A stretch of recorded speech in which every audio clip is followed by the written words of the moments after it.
The shield of sweet light.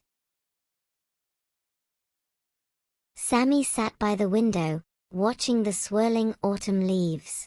He turned to his grandfather, Elias, with a serious look on his face. "Grandpa," Sami asked, "the world is full of so many things that pull at me. How can I stay true to myself and keep my heart clean when everything seems so tempting?" Elias smiled, his eyes crinkling with wisdom. He had been waiting for this question. Grandpa Elias reached into his pocket and pulled out a small, shimmering object. It was a piece of candy, but unlike any Sami had ever seen. It was shaped like a tiny, brilliant white shield and smelled of jasmine and honey. "This is the Candy of Chastity, Sami," Elias said. "It is not just a treat, it is a reminder. Whenever you feel lost, remember that true strength is the power to say no to what harms you and yes to what honors you." Suddenly, the room faded away, and Sami found himself standing at the iron gates of a vibrant, chaotic place called Anything is Allowed City. The air was thick with the smell of burnt sugar and loud, clashing music. Signs everywhere read, "Do whatever you want." And no rules, just fun. Sami clutched the white shield candy in his pocket, feeling a strange vibration. Inside the city, Sami met a boy named Ollie. Ollie was sitting on a mountain of chocolate bars, stuffing them into his mouth as fast as he could. His face was pale, and he looked quite ill, but he couldn't stop. "Have some." Ollie groaned, reaching for another. Sami shook his head. He realized that without the shield of self-control, Ollie wasn't having fun. He was a prisoner to his own appetite. Further down the street, Sami encountered a girl named Tessa. She was standing on a soapbox, shouting harsh and hurtful words at anyone who passed by. Her tongue seemed to move with a mind of its own, stinging like a wasp. "It feels powerful to say whatever I want," she yelled, but her eyes looked lonely. Sami saw that her words were like mud, splashing onto everyone, including herself. In a quiet corner, Sami found Finn. Finn was staring intently into a glowing, enchanted mirror that showed images of things that didn't belong to him and secrets he wasn't meant to see. Finn's eyes were glassy, and he didn't even notice the beautiful sunset happening right behind him.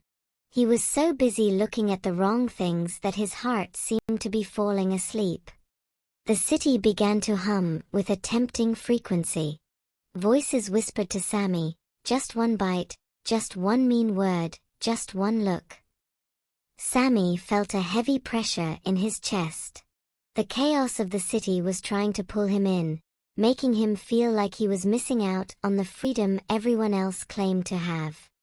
Sami remembered his grandfather's words. He took the white shield candy out of his pocket. As he held it, it began to glow with a pure, steady light that cut through the neon fog of the city. He realized that chastity wasn't about missing out, it was about protecting the most precious parts of who he was. He took a small bite, and a wave of peace washed over him. A translucent, shimmering shield formed around Sami. It didn't block the world out, it filtered it. He could see the beauty of the trees and the sky, but the mud and the chaos couldn't touch him anymore. He felt lighter and faster. He realized that being able to control himself was the highest form of freedom. Sami walked back to Ollie, who was still struggling with his mountain of sweets. Sami didn't judge him. He simply reached out and offered him a piece of the glowing light from his shield. "Try this," Sami said softly. "It helps you remember who is in charge, you or the candy." Ollie took a breath, and for the first time, he pushed a chocolate bar away. Next, Sami visited Tessa. He sat with her until she stopped shouting. "Your voice is like a silver bell, Tessa," he said. "Why use it to ring out discord when it can play a melody?"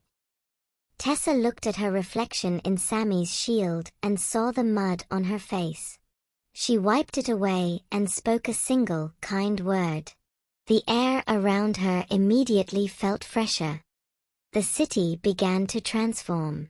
The neon signs dimmed, and the natural sun began to shine.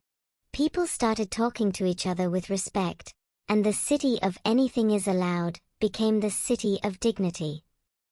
Sami looked up to see Grandpa Elias walking through the gates. "You see, Sami?" Grandpa said, hugging him.